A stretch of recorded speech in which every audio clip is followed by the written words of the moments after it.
8 साल का एक बच्चा 1 रुपए का सिक्का मुट्ठी में लेकर एक दुकानदार पर जाकर पूछने लगा, क्या आपकी दुकान में ईश्वर मिलेंगे?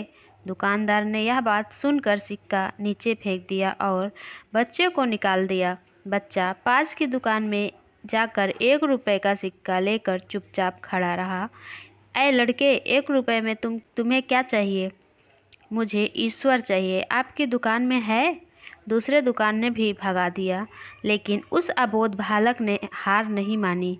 एक दुकान से दूसरी दुकान, दूसरी से तीसरी, ऐसा करते करते कुल 40 दुकानों के चक्कर काटने के बाद एक बूढ़े दुकानदार के पास पहुंचा। उस बूढ़े दुकानदार ने पूछा, तुम ईश्वर को क्यों खरीदना चाहते हो? क्या करोगे ईश्वर लेकर? पहली बार एक दुकानदार के मुंह से यह प्रश्न सुनकर बच्चे के चेहरे पर आशा की किरणें लहराई।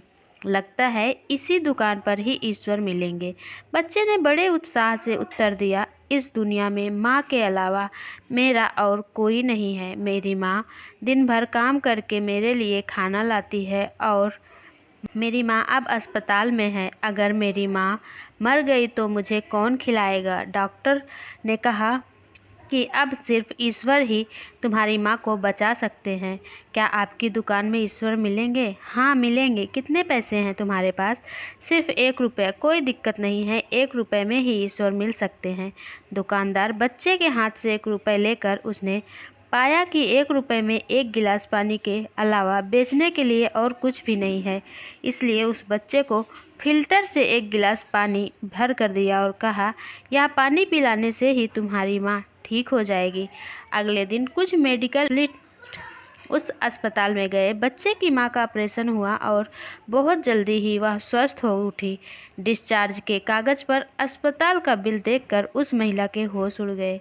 डॉक्टर ने उन्हें आश्वासन देकर कहा, टेंशन की कोई बात नहीं है। एक वृद्ध सज्जन ने आपके सारे बिल चुका दिए हैं, साथ में एक चिट्ठी भी दी है।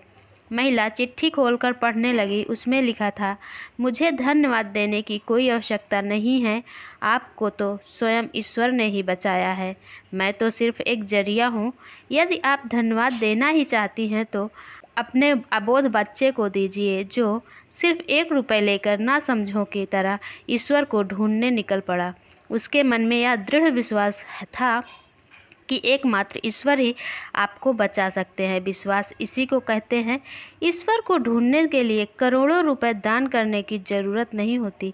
यदि मन में अटूट विश्वास है तो वे 1 रुपए में भी मिल सकते हैं। दोस्तों, आशा करती हूँ कि आपको ये स्टोरी पसंद आई हो तो मेरे चैनल को सब्सक्राइब कर दें, लाइक कर दें, शेयर कर दें तथा कमेंट्स में आप अपनी राय दे सकते हैं। मैं मिलती हूँ अगले वीडियो में। तब तक के लिए नमस्कार, धन्यवाद।